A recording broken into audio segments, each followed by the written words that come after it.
Hi there, Simon from simonwoods.com here. I'm in a strange place today. I don't know if you've seen me in this filming position before, but I've been banished from my normal studio by the combined Woods hordes. It's bank holiday, so they're on the settee and they're lounging about and generally making merry, leaving me downstairs with 5 rosé wines, all of them with screw caps. First one, Spanish. From Navarra, and it's Grenache from, or Garnacha as it is here, Gran Feudo Rosé from what they call Chivite. Yes, Julian Chivite. Actually, does it say Navarra on? Yes, it does say Navarra. And Navarra's been making pretty good rosé for quite a while. This is one of the movers and shakers in the bodega terms in Navarra. Let's give this one a whirl. 2009 vintage. Smells nice. It smells like it's going to be fresh. It's got a little bit of that red fruit edge, a bit of black currant, maybe a bit of apple and blackberry pie. It smells good. Can't complain about that one. Some rosés are a bit wimpy. That one's got the refreshing, sappy, juicy edge, but it's still got this kick of red fruit there. Not too sweet. In fact, the finish I'm left with is really dry, succulent. Makes you want to have a bit of jamon or something like that. Something dark, something savoury, something piggy. Let's try the next one. Palo Alto Shiraz from Palo Alto Shiraz Rosé Reserva. So doesn't mean anything Reserva. Just means that the marketing people decided it was a good word. Whoops, can't do that without opening it. Good word to shove on the label. And where are we from? The Maule Valley in Chile. About £8 this one. And quite a different colour from the, don't know if you can really see that, particularly against this rather strange background with guitars hanging from the wall. Yeah, this is Shiraz, so again sort of spicy Rhône grape, but it's a bit more of a day-glow colour. The other one was a slightly more conventional salmonish rosé. This one looks like it's got a bit of that, one of those highlighter pens dunked into it for good measure. Well, 6 months older, I think it's 2009, yeah.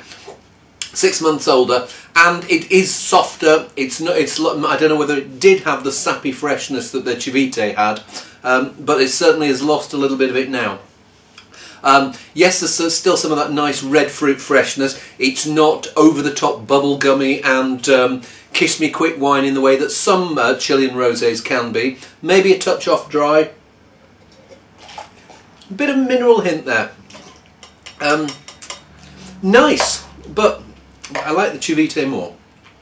Next two I've got, actually the next three I've got, because I've got one of them in 2 different vintages here. But the first, well, these last 3, all South African, and this is Charles Back's Fairview Rosé. So Fairview Rosé 2009. Got a nice picture of the goat house in there. If you've ever been to Fairview, they make cheese and they keep goats, and they've got this wonderful tower with a spiral staircase around the outside for the goats to climb up. I think we're still on Shiraz here, but I think there's a few others in there as well. Things like I think there's a bit of Mourvèdre. I think there's even some Gamay in there. So 2009, alcohol 13.5%. Give it a whirl. Now this smells a bit more slightly confected, cooked fruit, strawberries, a bit of plum. Yes, quite a bit of body there, a bit of cojones in that rosé. And some rosés, the Chivite leaves you with that succulent flavour in your mouth. This one leaves you with quite a big weighty whack of strawberry flesh, and it's just ever so slightly that tinned strawberry edge rather than the fresh strawberry. A bit of spice to it, nice, juicy, quite full throttle wine that. Maybe I'd have liked a little bit more acidity on the freshness, maybe a little dollop of that Navarran acidity would have been welcome, but yeah, nice tasty wine.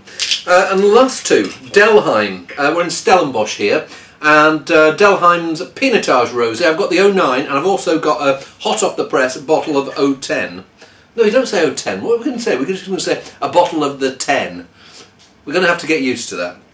I think it's when you get, oh, I'll have a bottle of the 11, please. It's going to sound confusing. Anyway, Stellenbosch, 2009, and they use Pinotage for their rosé. So these two, 100% Pinotage. I've enjoyed it in the past. Let's see if I enjoy it today.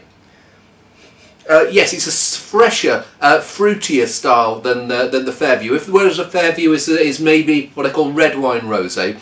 It's got more of that on that red fruit edge. Those strawberries, those plums, cherries. Here, you could maybe if you close your eyes, you'd think, is it a white wine? No, it's not. But it's still got some of that white wine, almost Sauvignon-like freshness, sappiness, a bit of grassy edge. But also tinged with red fruit. So it smells like it's going to be quite refreshing. It's one of those that creeps up on you. Because when you put it in your mouth to start with, you think, where's the wine? And then slowly those layers of fruit, apples, blackberries, very much those English summer fruits. Think of a summer pudding type of fruit that you're getting there. And people say Pinotage is not a particularly good grape variety. The problem for me with Pinotage, it's a great variety, so just because it was developed in South Africa doesn't mean it will do well everywhere in South Africa. I think they've done a really good job here with this, because they've got a little bit of that bright berry and banana edge of Pinotage, but they've still got the freshness here, that appley freshness that's really nice. Yeah, I like that. Well, let's move. I think this is my first my first 10 that's been bottled.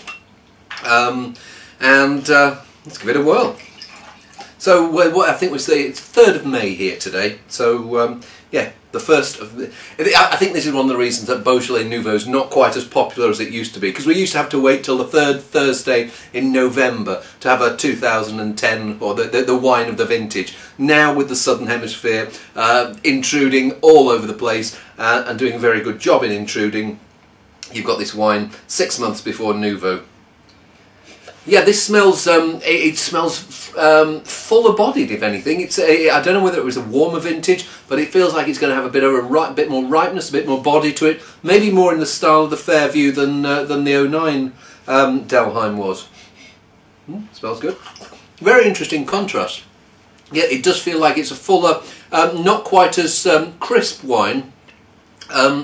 Horses for courses. If you like something, if you like what I call red wine rosé, you'll like that one. If you like white wine rosé, so that's something with maybe a bit less red fruit, a bit more zippiness and zest.